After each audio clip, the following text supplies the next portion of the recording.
Snowball Earth Legacy, a tale of resilience, survival, and the quest for extraterrestrial life. A journey to the deep freeze, the Snowball Earth.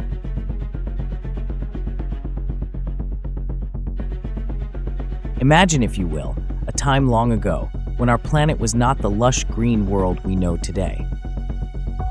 Instead, Earth was a frozen wasteland, covered in ice from pole to equator, plunging Earth into a state of deep freeze.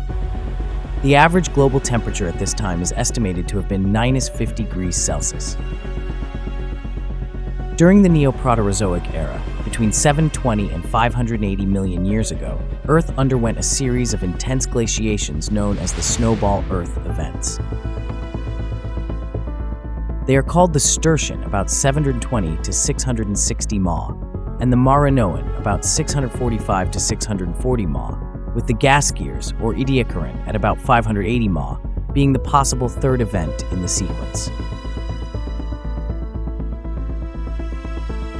Scientists have long studied the evidence of this frigid period in the rock record, but they've always puzzled over the question of whether it was a global freeze-over or just a series of localized glaciations. The answer lies in the ancient magnetic signals preserved within the rocks. These signals, called paleomagnetic signatures, provide a record of the Earth's magnetic field over time. In the case of the Snowball Earth, the paleomagnetic signatures show that the planet's magnetic field was pointing in the same direction all over the globe. This is strong evidence that the entire planet was covered in ice, forming a single, giant snowball. The reason for this global freeze-over is still a matter of debate, but there are a number of hypotheses. One possibility is that changes in Earth's orbit, such as a shift towards a more circular orbit, reduce the amount of solar radiation reaching the planet, leading to global cooling.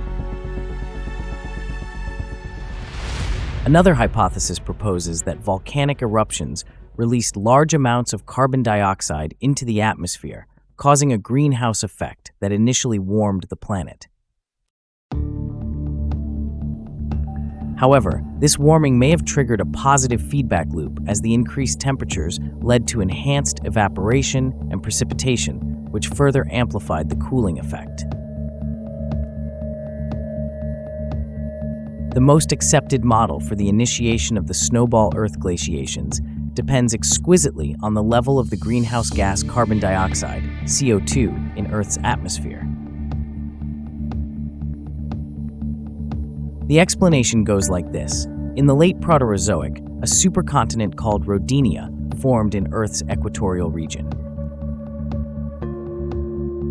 Because of its direct rays of incoming sunlight, the tropics are today home to warm temperatures and a humid climate with lots of rain. Lots of water vapor can be stored in warm air. Assuming that these same warm, wet conditions applied to the tropical belt during the Neoproterozoic, there would have been enhanced chemical weathering of the rocks in that belt. The reactions of chemical weathering consume CO2, such as the process by which feldspar, the most common mineral in Earth's crust, is converted to clay, a widespread constituent of sedimentary rock. This means that as chemical weathering proceeded, CO2 levels in the atmosphere would have fallen. Typically, weathering-induced CO2 drawdown is balanced by volcanic CO2 emissions.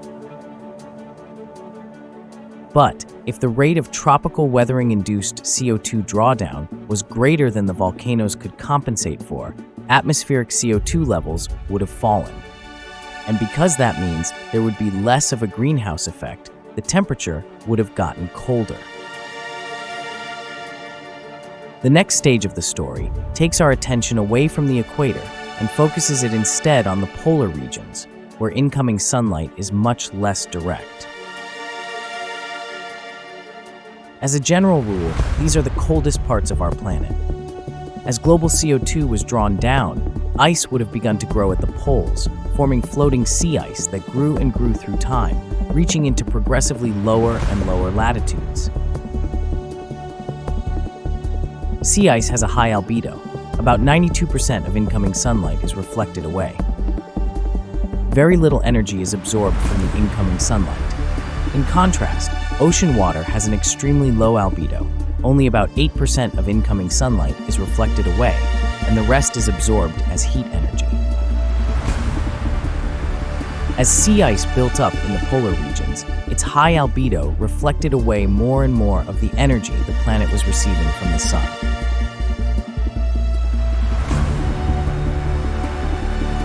This constantly increasing albedo was an amplifying feedback system that took the CO2-induced cooling and made it even more pronounced.